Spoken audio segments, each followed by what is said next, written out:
Om Shanti. Spark audio book का नाम है तुरंत दान महापुण्य। पार्ट 16। संगम युग की प्राप्ति का यही महत्व है। अभी अभी कर्म करो और अभी अभी प्राप्ति का अधिकार लो। इसको कहते हैं एक हाथ से दो, दूसरे हाथ से लो। कभी मिल जाएगा व भविष्य में मिल जाएगा। यह दिलासे का सौदा नहीं है। तुरंत दान महापुण्य ऐसी प्राप्ति है। इसको कहते हैं झटपट का सौदा। भक्ति में इंतजार करते रहो, मिल जाएगा मिल जाएगा। भक्ति में है कभी और बाप कहते हैं अभी लो। आदि स्थापना में भी आपकी प्रसिद्धता थी कि यहाँ साक्षात्कार झटपट होता है और होता भी था, तो आदि से झटपट का सौदा हुआ। इसको कहते हैं रचता का रचना से सच्चा प्यार। अव्यक्त वाणी की डेट है 21 दिसंबर 1989। आप होली हंस व्यर्थ को छोड़ देते हो और समर्थ संकल्प को धारण करते हो। अगर व्यर्थ आ भी जाए तो धारण नहीं करेंगे। व्यर्थ को अगर धारण किया तो होली हंस नहीं कहेंगे। वह तो बहुला धारण करता है। व्यर्थ तो बहुत सुना, बोला, किया, लेकिन उसका परिणाम क्या हुआ? गवाया, सब कुछ गवा दिया ना। तन भी गवा दिया। देवताओं के तन देखो और अभी के तन देखो, क्या है, कितना अंतर है। जवान से भी बुढ़े अच्छे हैं। तो तन भी गवाया, मन का सुख शांति भी गवाया, धन भी गवाया। आपके पास कितना धन था, अतः धन कहाँ गया?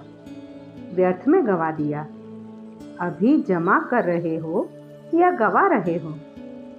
होली हंस गवाने वाला नहीं, जमा करने वाला। अभी 21 जन्म तन भी अच्छा मिलेगा और मन भी सदा खुश रहने वाला होगा। धन तो ऐसा होगा जैसे अभी मिट्टी है। अभी मिट्टी का भी मूल्य हो गया है, लेकिन वहाँ रत्नों से तो खेलेंगे। रत्नों से मकान की सजावट होगी। तो कितना जमा कर रहे हो? जिसके पास जमा होता है उसको खुशी होती है। अगर जमा नहीं होता तो दिल छोटी होती है। जमा होता है तो दिल बड़ी होती है। अभी कितनी बड़ी दिल हो गई है। तो हर कदम में जमा का खाता बढ़ता जाता है या कभी कभी जमा करते हो? अपना चार्ट अच्छी तरह से देखा है? ऐसे समय पर भी कभी कभी व्यर्थ तो नहीं चला जाता। अभी तो समय की वैल्यू का पता पड़ गया है ना। संगम का 1 सेकंड कितना बड़ा है? कहने में तो आएगा 1-2 सेकंड ही तो गया, लेकिन 1 सेकंड कितना बड़ा है। यह याद रहे तो 1 सेकंड भी नहीं गवाएंगे। सेकंड गंवाना माना वर्ष गंवाना। संगम के 1 सेकंड का इतना महत्व है। तो जमा करने वाले हैं, गंवाने वाले नहीं। क्योंकि या तो होगा गंवाना या होगा कमाना। सारे कल्प में कमाई करने का समय अभी है। तो होली हंस अर्थात स्वप्न में, संकल्प में भी कभी व्यर्थ गवाएंगे नहीं। अव्यक्त वाणी की डेट है 21 दिसंबर 1989। आजकल की दुनिया में भी यह कमाई बहुत होती है। तो आपका एक एक शेयर पद्मों से भी बड़ा है। तो जैसे बाप ने आप सबकी विशेषता से कार्य लिया है, तब तो सेंटर संभाल रहे हो, सेवा कर रहे हो। बाप ने स्मृति दिलाई, आप ऐसे हो। बाप दादा सदैव बच्चों को विशेष आत्माओं की नज़र से देखते हैं, साधारण नज़र से नहीं देखते। यह प्यादा है, यह घोड़े सवार है, यह महारथी है, जानते भी है लेकिन देखते उसी नज़र से हैं। ऐसे ही आप भी विशेषता को देखो, अपनी भी विशेषता को जानो और उसे सेवा में लगाओ। अभिमान में नहीं आना, क्योंकि यह विशेषताएं ब्राह्मण जीवन में बाप की देन है, बाप का दिया हुआ वरदान है।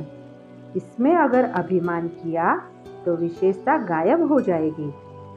इसलिए सेवा में जरूर लगाओ, अभिमान में नहीं आओ।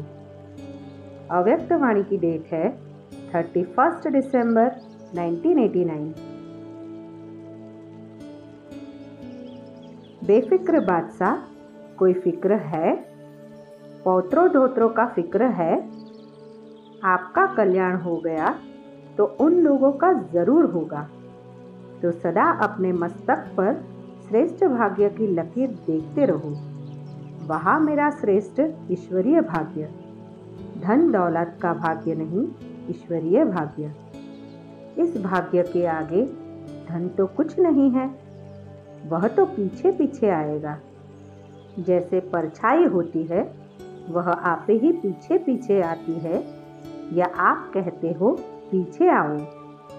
तो यह सब परछाई है, लेकिन भाग्य है ईश्वरीय भाग्य। सदा इसी नशे में रहो। अगर पाना है तो सदा का पाना है। जब बाप और आत्मा अविनाशी है तो प्राप्ति विनाशी क्यों? प्राप्ति भी अविनाशी चाहिए। ब्राह्मण जीवन है ही खुशी की। खुशी से खाना, खुशी से रहना, खुशी से बोलना, खुशी से काम करना। उठते ही आँख खुली और खुशी का अनुभव हुआ। रात को आँख बंद हुई, खुशी से आरामी हो गए। यही ब्राह्मण जीवन है। अव्यक्त वाणी की डेट है 2 जनवरी 1990। तन की स्वच्छता अर्थात सदा इस तन को आत्मा का मंदिर समझ इस स्मृति से स्वच्छ रखना। जितनी मूर्ति श्रेष्ठ होती है उतना ही मंदिर भी श्रेष्ठ होता है। तो आप श्रेष्ठ मूर्तियां हो या साधारण हो, ब्राह्मण आत्माएं सारे कल्प में नंबर 1 श्रेष्ठ आत्माएं। ब्राह्मणों के आगे देवताएं भी सोने तुल्य है और ब्राह्मण हीरे तुल्य है। तो आप सभी हीरे की मूर्तियां हो। कितनी ऊंची हो गई। इतना अपना स्वमान जान इस शरीर रूपी मंदिर को स्वच्छ रखो। सदा हो लेकिन स्वच्छ हो। इस विधि से तन की पवित्रता सदा रूहानी खुशबू का अनुभव कराएगी। ऐसी स्वच्छता पवित्रता कहाँ तक धारण हुई? देह भान में स्वच्छता नहीं होती, लेकिन आत्मा का मंदिर समझने से स्वच्छ रखते हो। और यह मंदिर भी बाप ने आपको संभालने और चलाने के लिए दिया है ना। इस मंदिर का ट्रस्टी बनाया है। आपने तो तन मन धन सब दे दिया ना। अभी आपका तो नहीं है। मेरा कहेंगे या तेरा कहेंगे। तो ट्रस्टीपन स्वतः ही नष्टो मोहा अर्थात स्वच्छता और पवित्रता को अपने में लाता है। मुँह से स्वच्छता नहीं, लेकिन बाप ने सेवा दी है ऐसे समझ तन को स्वच्छ पवित्र रखते हैं ना। वह जैसे आता है वैसे चलाते रहते हो। स्वच्छता भी रूहानियत की निशानी है। अव्यक्त वाणी की डेट है 6 जनवरी 1990। सेवा की सफलता व संपर्क में सफलता सदा न होने का कारण चेक करो। तो कार्य को, व्यक्ति को, आत्मा को परखने की शक्ति में अंतर पड़ जाता है। जिस आत्मा को जिस समय जिस विधि पूर्वक सहयोग चाहिए व शिक्षा चाहिए, स्नेह चाहिए, उस समय अगर परखने की शक्ति तीव्र है तो अवश्य संबंध में सफलता प्राप्त होगी। लेकिन होता क्या है, जिस आत्मा को जो सहयोग व विधि उस समय चाहिए वो न देकर व ना परखने के कारण अपने ढंग से उसको सहयोग देते हो व विधि अपनाते हो, इसलिए संतुष्टता की सफलता नहीं होती। अव्यक्त वाणी की डेट है 10 जनवरी 1990। प्रवृत्ति वाले भी मज़े में रहते हैं ना, मूंझने वाले हो या मज़े में रहने वाले हो। ब्राह्मण जीवन के हर सेकंड तन मन धन जन का मज़ा ही मज़ा है। आराम से सोते हो, आराम से खाते हो, आराम से रहना, खाना, सोना और पढ़ना। और कुछ चाहिए क्या? पढ़ना भी ठीक है या अमृत वेले सो जाते हो? ऐसे कई बच्चे करते हैं, कहेंगे सारी रात जाग रहे थे, सुबह को नींद आ गई। या एक सेवा करेंगे तो अमृत वेले को छोड़ देंगे। तो जमा क्या हुआ? एक्स्ट्रा जमा तो हुआ नहीं। एक तरफ सेवा की, दूसरे तरफ अमृत वेला मिस किया, तो क्या हुआ? लेकिन नेमिनाथ माफिक ऐसे जुटका खाते नहीं बैठना। अव्यक्त वाणी की डेट है 14 जनवरी 1990। बाप की प्रॉपर्टी है सर्वशक्तियाँ, इसलिए बाप की महिमा ही है सर्वशक्तिवान ऑलमाइटी अथॉरिटी। सर्वशक्तियों का स्टॉक जमा है या इतना ही है, कमाया और खाया? बस बाप दादा ने सुनाया है कि आगे चलकर आप मास्टर सर्वशक्तिवान के पास सब भिखारी बनकर आएंगे। पैसे या अनाज के भिखारी नहीं, लेकिन शक्तियों के भिखारी आएंगे। तो जब स्टॉक होगा तब तो देंगे ना। दान वही दे सकता जिसके पास अपने से ज़्यादा है। अगर अपने जितना ही होगा तो दान क्या करेंगे? तो इतना जमा करो। संगम पर और काम ही क्या है? जमा करने का ही काम मिला है। सारे कल्प में और कोई युग नहीं है जिसमें जमा कर सको। फिर तो खर्च करना पड़ेगा, जमा नहीं कर सकेंगे। तो जमा के समय अगर जमा नहीं किया तो अंत में क्या कहना पड़ेगा? अब नहीं तो कब नहीं। फिर टू लेट का बोर्ड लग जाएगा। अभी तो लेट का बोर्ड है, टू लेट का नहीं। अव्यक्त वाणी की डेट है 14 जनवरी 1990। अभी तक आप ब्राह्मण आत्माएं अपने तन मन की मेहनत से प्रोग्राम्स बनाते हो, स्टेज तैयार करते हो, निमंत्रण कार्ड छपाते हो, कोई वीआईपी को बुलाते हो, रेडियो टीवी वालों को सहयोगी बनाते हो, धन भी लगाते हो। लेकिन आगे चल आप स्वयं वीआईपी हो जाएंगे। आपसे बड़ा कोई दिखाई नहीं देगा। बनी बनाई स्टेज पर दूसरे लोग आपको निमंत्रण देंगे। अपने तन मन धन की सेवाओं की स्वयं ऑफर करेंगे, आपकी मिन्नतें करेंगे। मेहनत आप नहीं करेंगे, वह रिक्वेस्ट करेंगे कि आप हमारे पास आओ। तभी प्रत्यक्षता की आवाज़ बुलंद होगी और सबकी अटेंशन आप बच्चों द्वारा बाप तरफ जाएगी। यह ज़्यादा समय नहीं चलेगा।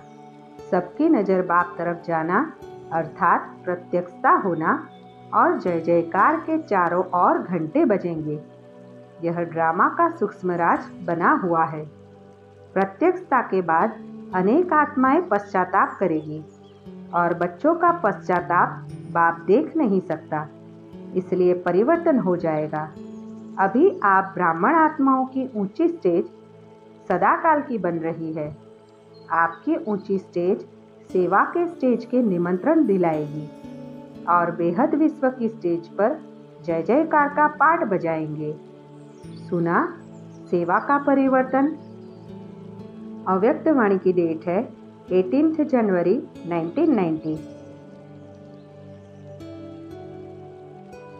सदा अपने को हर कदम में पद्मों की कमाई करने वाले पद्मा पदम भाग्यवान समझते हो? यह जो गायन है हर कदम में पदम, किसके लिए गायन है? सारे दिन में कितने पदम इकट्ठे करते हो?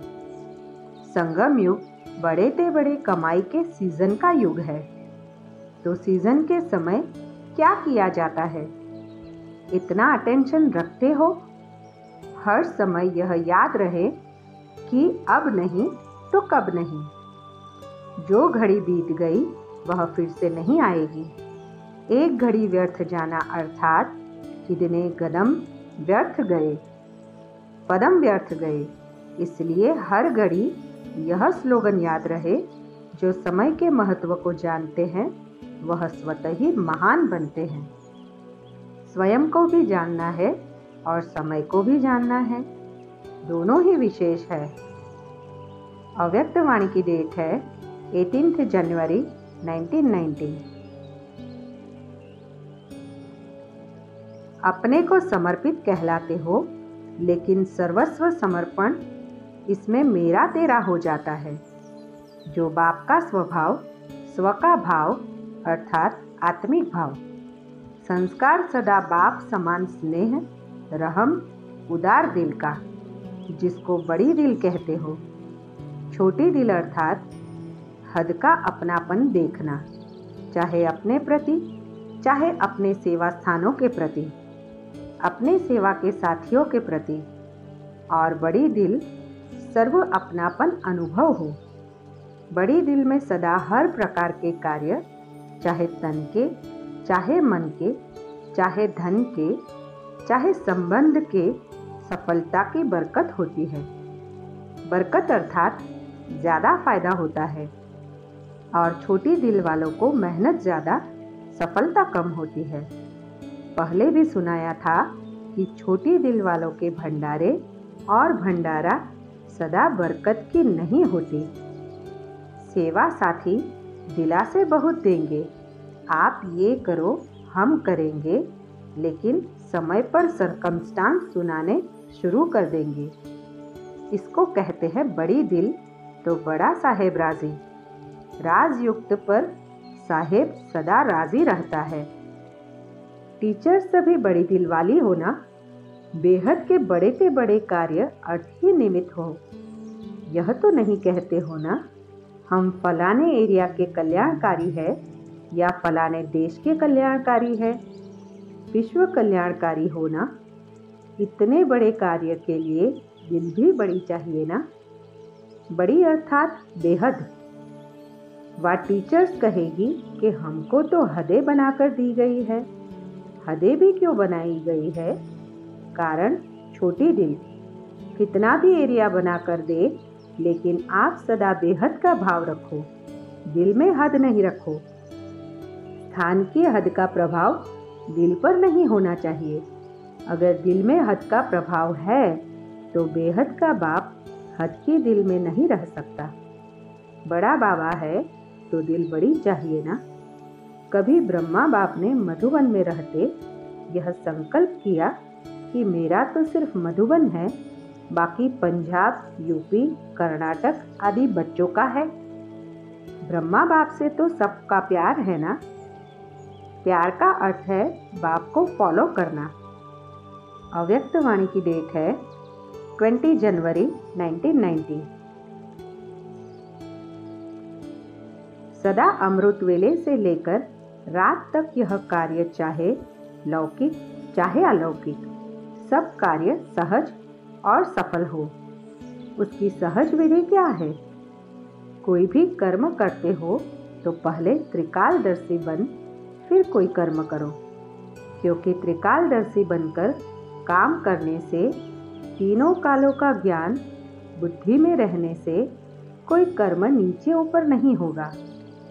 वैसे भी ज्ञानी का अर्थ ही है जो आगे पीछे सोच समझकर कर्म करे, कर्म के पहले उसकी रिजल्ट को जाने। ऐसे नहीं जल्दी जल्दी जो आया वह कर लिया, उसमें सफलता नहीं रहती। पहले परिणाम को सोचो फिर कर्म करो तो सदा श्रेष्ठ परिणाम निकलेगा। श्रेष्ठ परिणाम को ही सफलता कहा जाता है। अव्यक्त वाणी की डेट है 20 जनवरी 1990। आज उत्सव मनाने आए हो ना। शिव जयंती को उत्सव कहते हैं। उत्सव मनाने नहीं आए हो, लेकिन हर घड़ी उत्सव है, यह अंडरलाइन करने आए हो। ताकत भी न हो, मानो शरीर में शक्ति नहीं है, व धन की शक्ति की कमी के कारण मन में फील होता है कि यह नहीं हो सकता। लेकिन उत्साह ऐसी चीज है जो आप में अगर उत्साह है तो दूसरे भी उत्साह में आगे बढ़ कर के आपके सहयोगी बन जाएंगे। धन की कमी भी होगी तो कहाँ न कहाँ से धन को भी उत्साह खींच कर लाएगा। उत्साह ऐसा चुंबक है जो धन को भी खींच कर लाएगा। जैसे भक्ति में कहते हैं ना, हिम्मत उत्साह धूल को भी धन बना देता है। इतना परिवर्तन हो जाता है। उत्साह ऐसी अनुभूति है जो किसी भी आत्मा की कमजोरी के संस्कार का प्रभाव नहीं पड़ सकता। आपका प्रभाव उस पर पड़ेगा, उसका प्रभाव आपके ऊपर नहीं आएगा। जो ख्याल ख्वाब में भी नहीं होगा वह सहज साकार हो जाएगा। यह बाप दादा का सभी सेवाधारियों को गारंटी का वरदान है। समझा? 22 फरवरी 1990। डबल विदेशी बच्चों को आते ही सेंटर मिल जाते हैं, बहुत जल्दी टीचर बन जाते हैं, इसलिए सेवा की भी दुआएं मिलती है। दुआएं मिलने की विशेष लिफ्ट मिलती है। साथ साथ आते ही इतने बिजी हो जाते हो जो और बातों के लिए फुर्सत ही नहीं मिलती। इसलिए बिजी रहने से घबराना नहीं, यह गुड साइन है। कई कहते हैं ना, लौकिक कार्य भी करे, फिर अलौकिक सेवा भी करे और अपनी सेवा भी करे। यह तो बहुत बिजी रहना पड़ता है। लेकिन यह बिजी रहना अर्थात मायाजीत बन जाना, यह ठीक लगता है या लौकिक जॉब करना मुश्किल है? लौकिक जॉब जो करते हैं उसमें जो कमाई होती है वह कहाँ लगाते हो? जैसे समय लगाते वैसे धन भी लगाते हो, तो तन मन धन तीनों ही लग जाते हैं। सफल हो जाता है ना, इसलिए थकना नहीं। सेंटर खोलते हो तो कितनी आत्माओं का संदेश सुनते ही कल्याण होता है। तो मन और धन का कनेक्शन है। जहाँ धन होगा वहाँ मन होगा, जहाँ मन होगा वहाँ धन होगा। बाप दादा डबल विदेशियों को सर्व प्रकार से सफल करने में बिजी देख खुश होते हैं। सभी गोल्डन चांसलर हो।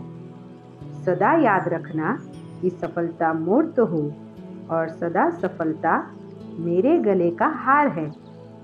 कोई भी कार्य करो तो पहले यह सोचो कि सफलता मेरे गले की माला है। जैसा निश्चय होगा वैसा प्रत्यक्ष फल मिलेगा। अव्यक्त वाणी की डेट है 13 मार्च 1990। बाप दादा सेवा के समय विशेष मदद देते हैं। सिर्फ एक विधि अपनाओ। कैसी भी मुश्किल सेवा हो, लेकिन बाप को सेवा भी बुद्धि से अर्पण कर दो। मैंने किया, सफलता नहीं हुई, मैं कहाँ से आया? बाप करण करावन हार की जिम्मेवारी भूल करके अपने ऊपर क्यों उठाई? यह रॉन्ग हो जाता है। बाप की सेवा है, बाप अवश्य करेगा। बाप को आगे रखो, अपने को आगे नहीं रखो। मैंने यह किया, यह मैं शब्द सफलता को दूर करता है। अव्यक्त वाणी की डेट है 19 मार्च 1990। बाप दादा ने हर बच्चे की जिम्मेवारी सदा के लिए ली हुई है। सिर्फ अपने ऊपर जिम्मेवारी गलती से नहीं ले लो। फिर देखो, सफलता आपके चरणों में, स्वयं सफलता आपके गले की माला बनेगी, चरण छुएगी। सिवाय ब्राह्मणों के और कहीं सफलता जा नहीं सकती। यह संगम युग का वरदान है। सिर्फ बाप की जिम्मेवारी को अपने ऊपर नहीं उठाओ। समझा? अव्यक्त वाणी की डेट है 19 मार्च 1990।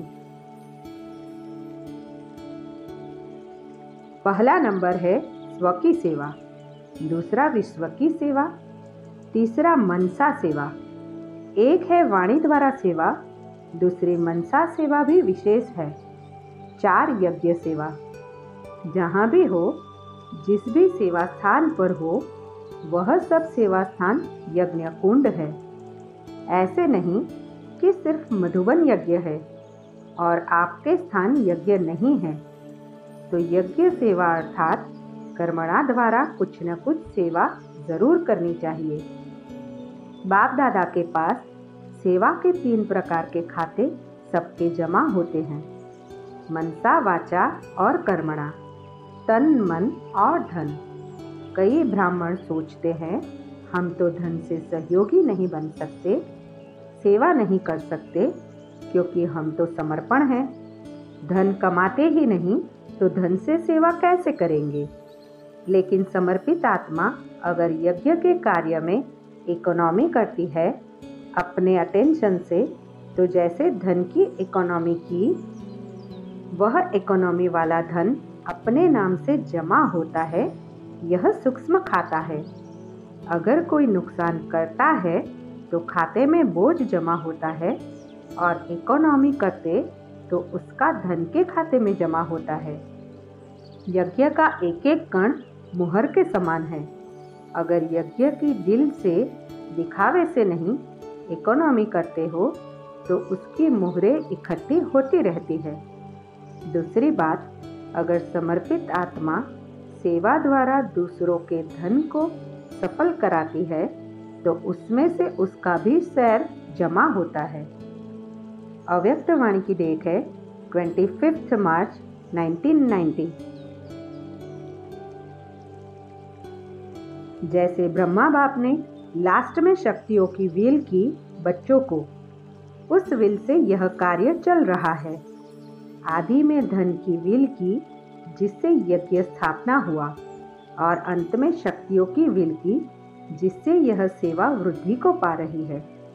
ब्रह्मा ने तो किया, फॉलो करने वाले तो बच्चे हैं ना। एक ब्रह्मा के व्हील से कितनी आत्माएं आई और आ रही है।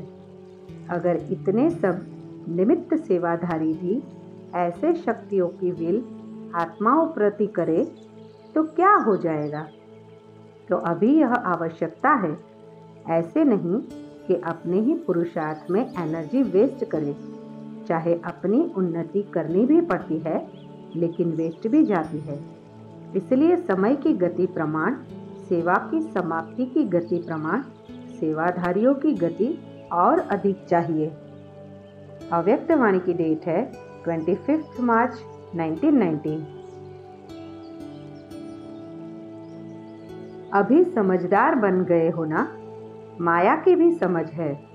समझदार कभी धोखा नहीं खाते। अगर समझदार कभी धोखा खा ले तो उसको सभी क्या कहेंगे। समझदार और धोखा खा लिया। धोखा खाना अर्थात दुख का आवाहन करना। जब धोखा खाते हो तो उससे दुख मिलता है ना। तो दुख को कोई लेना चाहता है क्या। इसलिए सदा आदि रत्न है, अर्थात हर श्रीमत की आदि अपने जीवन में करने वाले। ऐसे हो या देखते हो, पहले दूसरा करे फिर हम करेंगे। यह नहीं करते तो हम कैसे करेंगे। करने में पहले मैं, दूसरा बदले फिर मैं बदलूं, यह भी बदले तो मैं बदलूं। नहीं, जो करेगा वो पाएगा। और कितना पाएगा। 1 का पदम गुना। तो करने में मज़ा है ना। 1 करो और पदम पाओ। इसमें तो प्राप्ति ही प्राप्ति है। इसलिए प्रैक्टिकल श्रीमत को लाने में पहले मैं, माया के वश होने में पहले मैं नहीं, लेकिन इस पुरुषार्थ में पहले मैं, तभी सफलता हर कदम में अनुभव करेंगे। सफलता हुई पड़ी है। सिर्फ थोड़ा सा रास्ता बदली कर देते हो। बदली करने से मंजिल दूर हो जाती है, समय लगता है। अगर कोई रॉन्ग रास्ते पर चला जाएगा तो मंजिल दूर हो जाएगी ना। तो ऐसे नहीं करना। मंजिल सामने खड़ी है, सफलता हुई पड़ी है। जब कभी मेहनत करनी पड़ती है तो मोहब्बत का पलड़ा हल्का होता है। अगर मोहब्बत हो तो मेहनत कभी नहीं कर सकते, क्योंकि बाप अनेक भुजाओं सहित आपकी मदद करेगा। वो अपनी भुजाओं से सेकंड में कार्य सफल कर देगा। पुरुषार्थ में सदा उड़ते रहेंगे। अव्यक्त वाणी की डेट है 13 दिसंबर 1990। ब्राह्मणों का ओरिजिनल स्थान मधुबन है। सेवा के लिए भिन्न भिन्न एरिया में गए हुए हो।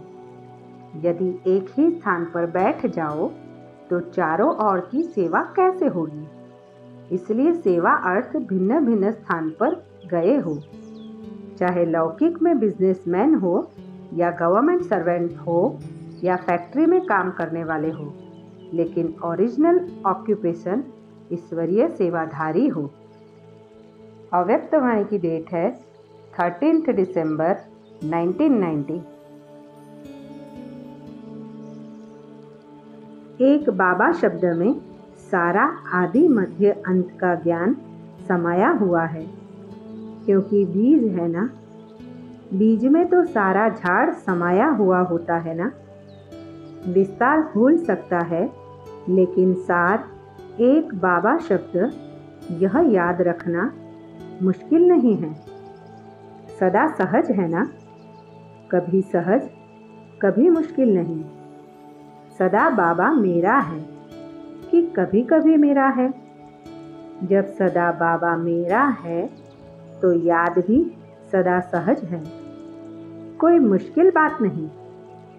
भगवान ने कहा आप मेरे और आपने कहा आप मेरे, फिर क्या मुश्किल है? इसलिए विशेष नए बच्चे और आगे बढ़ो। अभी भी आगे बढ़ने का चांस है। अभी फाइनल समाप्ति का बिगुल नहीं बजा है। इसलिए उड़ो और औरों को भी उड़ाते चलो। इसकी विधि है वेस्ट, अर्थात व्यर्थ को बचाओ। बचत का खाता, जमा का खाता बढ़ाते चलो, क्योंकि 63 जन्म से बचत नहीं की है, लेकिन गंवाया है। सभी खाते व्यर्थ गंवाकर खत्म कर दिया है। श्वास का भी खजाना भी गंवाया, संकल्प का खजाना भी गंवाया, समय का खजाना भी गंवाया, गुणों का खजाना भी गंवाया, शक्तियों का खजाना भी गंवाया, ज्ञान का खजाना भी गंवाया। कितने खाते खाली हो गए? अभी इन सभी खातों को जमा करना है। जमा होने का समय भी अभी है और जमा करने की विधि भी बाप द्वारा सहज मिल रही है। विनाशी खजाने खर्च करने से कम होते हैं, फूटते हैं, और यह सब खजाने जितना स्व के प्रति और औरों के प्रति शुभ वृत्ति से कार्य में लगाएंगे, उतना जमा होता जाएगा, बढ़ता जाएगा। यहाँ खजानों को कार्य में लगाना यह जमा की विधि है। वहाँ रखना जमा करने की विधि है, और यहाँ लगाना जमा करने की विधि है। फर्क है, समय को स्वयं प्रति या औरों प्रति शुभ कार्य में लगाओ तो जमा होता जाएगा। ज्ञान को कार्य में लगाओ। ऐसे गुणों को, शक्तियों को जितना लगाएंगे उतना बढ़ेगा। यह नहीं सोचना जैसे वह लॉकर में रख देते हैं और समझते हैं बहुत जमा है। ऐसे आप भी सोचो, मेरे बुद्धि में ज्ञान बहुत है, गुण भी मेरे में बहुत है, शक्तियाँ भी बहुत है। लॉकअप करके नहीं रखो, यूज़ करो। समझा? जमा करने की विधि क्या है? कार्य में लगाना। स्वयं प्रति भी यूज़ करो, नहीं तो लूज हो जाएंगे। कई बच्चे कहते हैं कि सर्व खजाने मेरे अंदर बहुत समाये हुए हैं, लेकिन समाये हुए की निशानी क्या है? समाये हुए हैं अर्थात जमा है, तो उसकी निशानी है स्व प्रति व औरों के प्रति समय पर काम में आए। काम में आए ही नहीं और कहे बहुत जमा है, बहुत जमा है, तो इसको यथार्थ जमा की विधि नहीं कहेंगे। इसलिए अगर यथार्थ विधि नहीं होगी तो समय पर संपूर्णता की सिद्धि नहीं मिलेगी। धोखा मिल जाएगा, सिद्धि नहीं मिलेगी। गुणों को, शक्तियों को कार्य में लगाओ तो बढ़ते जाएंगे। तो बचत की विधि, जमा करने की विधि को अपनाओ, फिर व्यर्थ का खाता स्वतः ही परिवर्तन हो, सफल हो जाएगा। जैसे भक्ति मार्ग में यह नियम है कि जितना भी आपके पास स्थूल धन है तो उसके लिए कहते हैं दान करो, सफल करो तो बढ़ता जाएगा। सफल करने के लिए कितना उमंग उत्साह बढ़ाते हैं। भक्ति में भी तो आप भी तपस्या वर्ष में सिर्फ यह नहीं चेक करो कि व्यर्थ कितना गंवाया। व्यर्थ गंवाया वह अलग बात है, लेकिन यह चेक करो कि सफल कितना किया। जो सारे खजाने सुनाए। गुण भी है बाप की देन। मेरा यह गुण है, मेरी शक्ति है, यह स्वप्न में भी गलती नहीं करना। यह बाप की देन है तो प्रभु देन। परमात्मा देन को मेरा मानना यह महापाप है। कई बार कई बच्चे साधारण भाषा में सोचते भी है और बोलते भी है कि मेरे इस गुण को यूज नहीं किया जाता, मेरे में यह शक्ति है, मेरी बुद्धि बहुत अच्छी है, इसको यूज नहीं किया जाता है। मेरी कहाँ से आई? मेरी कहा और मैली हुई। भक्ति में भी यह शिक्षा 63 जन्मों से देते रहे है कि मेरा नहीं मानो, तेरा मानो, लेकिन फिर भी माना नहीं। तो ज्ञान मार्ग में भी कहना तेरा, मानना मेरा, यह ठगी यहाँ नहीं चलती। इसलिए प्रभु प्रसाद को अपना मानना यह अभिमान और अपमान करना है। बाबा बाबा शब्द कहा भी भूलो नहीं। बाबा ने शक्ति दी है, बुद्धि दी है। बाबा का कार्य है, बाबा का सेंटर है, बाबा की सब चीज़ें हैं। ऐसे नहीं समझो मेरा सेंटर है, हमने बनाया है, हमारा अधिकार है। हमारा शब्द कहाँ से आया? आपका है क्या? गठरी संभाल कर रखी है क्या? कई बच्चे ऐसा नशा दिखाते हैं, हमने सेंटर का मकान बनाया है तो हमारा अधिकार है। लेकिन बनाया किसका सेंटर? बाबा का सेंटर है ना। तो जब बाबा को अर्पण कर दिया तो फिर आपका कहाँ से आया? मेरा कहाँ से आया? जब बुद्धि बदलती है तो कहते हैं मेरा है। मेरे ने ही मैला किया, फिर मैला होना है। जब ब्राह्मण बने तो ब्राह्मण जीवन का बाप से पहला वायदा कौन सा है? नयों ने वायदा किया है या पुरानों ने किया है? नए भी अभी तो पुराने होकर आए हो ना। निश्चय बुद्धि का फॉर्म भरकर आए हो ना। तो सबका पहला पहला वायदा है, तन मन धन और बुद्धि सब तेरे। यह वायदा सभी ने किया है। अभी वायदा करने वाले हो तो हाथ उठाओ। जो समझते हैं कि आईवेल के लिए कुछ तो रखना पड़ेगा, सब कुछ बाप को कैसे दे देंगे? कुछ तो किनारा रखना पड़ेगा। जो समझते हैं कि यह समझदारी का काम है, वह हाथ उठाओ। कुछ किनारे रखा है? देखना, फिर यह नहीं कहना कि हमको किसने देखा। इतनी भीड़ में किसने देखा? बाप के पास तो टीवी बहुत क्लियर है, उससे छिप नहीं सकते हो। इसलिए सोच समझ करके थोड़ा रखना हो, भल रखो। पांडव क्या समझते हो? थोड़ा रखना चाहिए। अच्छी तरह से सोचो। जिनको रखना है वे अभी हाथ उठा ले, बच जाएंगे। नहीं तो यह समय, यह सभा, यह आपका कांध का हिलाना, यह सब दिखाई देगा। कभी भी मेरापन नहीं रखो। बाप कहा और पाप गया। बाप नहीं कहते तो पाप हो जाता है।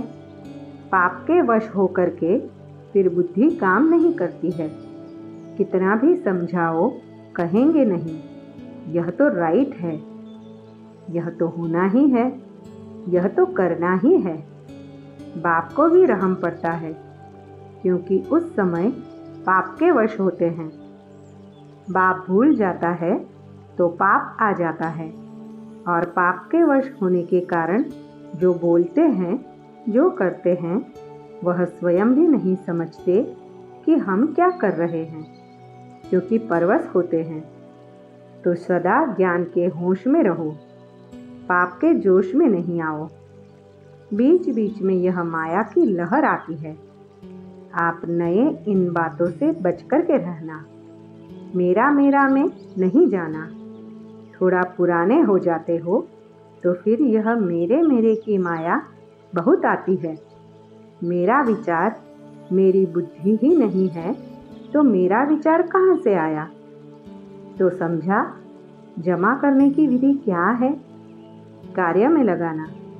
सफल करो, अपने ईश्वरीय संस्कारों को भी सफल करो, तो व्यर्थ संस्कार स्वतः ही चले जाएंगे। ईश्वरीय संस्कारों को कार्य में नहीं लगाते हो तो वह लॉकर में रहते और पुराना काम करते रहते। कईयों की यह आदत होती है कि बैंक में या अलमारियों में रखने की। बहुत अच्छे कपड़े होंगे, पैसे होंगे, चीज़ें होंगी, लेकिन यूज़ फिर भी पुराने करेंगे। पुरानी वस्तु से उन्हों को प्यार होता है और अलमारी की चीज़ें अलमारी में ही रह जाएगी और वह पुराने से ही चला जाएगा। तो ऐसे नहीं करना। पुराने संस्कार यूज़ करते रहो और ईश्वरीय संस्कार बुद्धि के लॉकर में रखो, नहीं कार्य में लगाओ। सफल करो तो यह चार्ट रखो कि सफल कितना किया। सफल करना माना बचाना या बढ़ाना। मनसा से सफल करो, वाणी से सफल करो, संबंध संपर्क से, कर्म से, अपने श्रेष्ठ संग से, अपने अति शक्तिशाली वृत्ति से सफल करो। ऐसे नहीं कि मेरी वृत्ति तो अच्छी रहती है, लेकिन सफल कितना किया। मेरे संस्कार तो है ही शान, लेकिन सफल कितना किया, कार्य में लगाया। तो यह विधि अपनाने से संपूर्णता की सिद्धि सहज अनुभव करते रहेंगे। सफल करना ही सफलता की चाबी है। समझा क्या करना है? सिर्फ अपने में ही खुश नहीं होते रहो। मैं तो बहुत अच्छी गुणवान हूँ, मैं बहुत अच्छा भाषण कर सकती हूँ, मैं बहुत अच्छा ज्ञानी हूँ, योग भी मेरा बहुत अच्छा है। लेकिन अच्छा है तो यूज़ करो ना, उसको सफल करो। सहज विधि है, कार्य में लगाओ और बढ़ाओ। बिना मेहनत के बढ़ता जाएगा और 21 जन्म आराम से खाना, वहाँ मेहनत नहीं करनी पड़ेगी। अव्यक्त वाणी की डेट है 3 अप्रैल 1991।